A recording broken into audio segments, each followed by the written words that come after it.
Terima kasih Anda masih bersama kami dalam IDX Second Session Closing. Kembali kita lanjutkan ulasan di hari ini bersama dengan Bapak Andri Zakaria Siregar selaku Head of Technical Analysis BNI Sekuritas. Dan untuk menjawab pertanyaan dari Anda yang sudah masuk juga melalui WhatsApp, langsung saja saya tanyakan ke Pak Andri. Pak Andri, ini ada yang bertanya dari Baus di Korea Selatan ternyata, menanyakan Garuda Indonesia sudah punya di Rp255. Dan jika kita lihat Garuda Indonesia juga hari ini naiknya cukup kencang, 10,42%. Apa yang bisa disampaikan terkait GIAA, Pak Andri?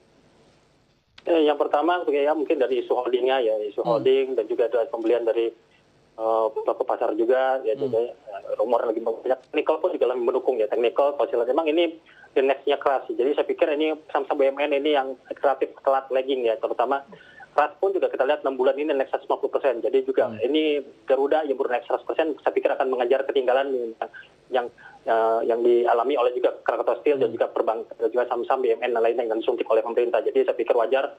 Jadi normalnya sih antara 400-500 saya pikir bisa ya untuk medium ini dalam 1 bulan dan 1 sampai dengan Januari ya. Jadi artinya dari polanya pun sama, di sini pun weekly-nya juga bagus ya, liberal divergent, momentumnya juga strong, teknikalnya juga net buy power-nya juga kuat dan tambah sentimennya bagus ya. Jadi bagusnya lagi kalau dia bisa closing minggu ini Jumat ini di atas 320, minggu depan akan terbang lagi sampai dengan Desember ini. Targetnya sih di sini kita lihat karena juga banyak gap-gap di atas sih. Jadi artinya gap-gapnya di sini antara di 400 dan juga ada di 470 ya, intraday gapnya. Jadi saya pikir ya, dengan adanya kombinasi dengan good news yang di isu holding dan juga dari net buy ke pelaku pasar dan juga dari technicalnya, saya pikir ya wajar ya. Jadi meskipun 400-500 saya pikir masih harga normal ya, karena kalau kita lihat kinerja sebelumnya dari BRIS, ya, Kimia Farma, ya juga Krakatau Steel, ya perbankan juga yang suntik pemerintah rata-rata naiknya yang signifikan. Jadi saya pikir Garuda ya mendapatkan katalis yang paling terakhir. Ini juga bisa dimanfaatkan juga. Oke, beberapa katalis dari sejumlah aspek akhirnya menjadi pendukung penguatan harga saham GIAA. Tapi sekali lagi Pak Andri, level yang bisa dicermati oleh pemirsa untuk GIAA? Ya, sebenarnya GIAA sendiri untuk technical breakout-nya sudah tembus ya 302 sampai 310. Jadi kalau sampai minggu ini closing data itu saya pikir masih akan naik juga, meskipun turun pun nggak masalah karena weekly-nya sudah tetap net buy. Jadi meskipun daily sudah mendekati overbought, tapi weekly-nya juga monthly-nya juga sudah net sell-nya sudah berkurang. Jadi artinya mayoritas di market sekarang sudah lagi hold buy untuk Garuda. Jadi artinya tidak khawatir dengan sentimen yang ada. Ya, pelaku pasar pun juga masih bagus. Tambah juga sekarang isu-isu juga yang omnibus law dan juga cycle-nya pun juga indeks maupun yang belum dressing. Saya pikir juga semuanya mayoritas positif ya. Cuman kalau kita make resikonya di 280 sampai 270 ya. Oke, resiko di 280 hingga 270.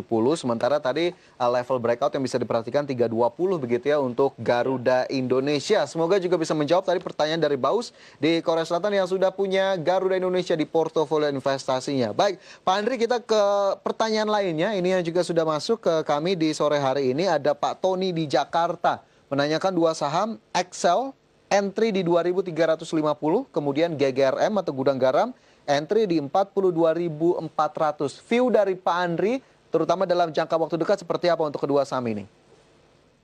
Ya kalau Excel sebenarnya bagus ya, cuman kemarin agak delay naiknya dan juga underperform dibandingkan Telkom ya, karena kemarin baru di-delete, di downgrade lah soalnya, dia masuk ke yang large cap, masuk ke yang indeks MSCI ya, ke small cap. Jadi saya pikir tidak masalah ya, karena tahun depan kita akan menghadapi, sudah mulai orang mengantisipasi untuk 5G. Jadi artinya makanya sekarang itu dan juga sektor infrastruktur pun Telkom pun sekarang sudah mulai bottoming. Jadi artinya untuk jangka pendek ini makanya wajar seperti kayak Telkom dan juga Excel ya, yang sudah naik sekitar 20% dalam seminggu ini, saya pikir juga masih bisa dimanfaatkan. Jadi target untuk medium term, saya sih untuk jangka pendek ini ya masih 2450 sampai 2580. Tapi kalau untuk yang medium term, target saya masih 28 sampai dengan 3100. Oke, tadi Excel menjadi target-target untuk Excel begitu ya, untuk medium term terutama. Sementara satu lagi GGRM, Pak Andri?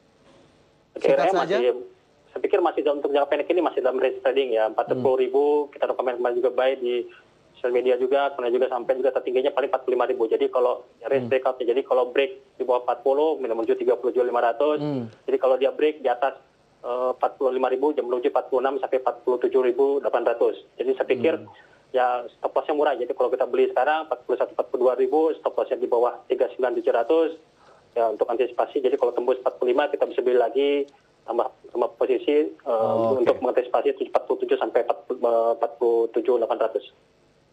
Oke, itu sepertinya cukup lengkap level-level yang bisa menjadi saran bagi para pemirsa untuk gudang garam terutama pada pergerakan saham terutama di hari ini begitu ya. Pak Andri, terima kasih banyak sudah bergabung bersama kami sore hari ini. Sayang sekali waktu kita terbatas, padahal masih Terima banyak kasih. begitu yang bisa kita diskusikan. Ya. Kita jumpa di lain waktu, Pak Andri, sehat selalu.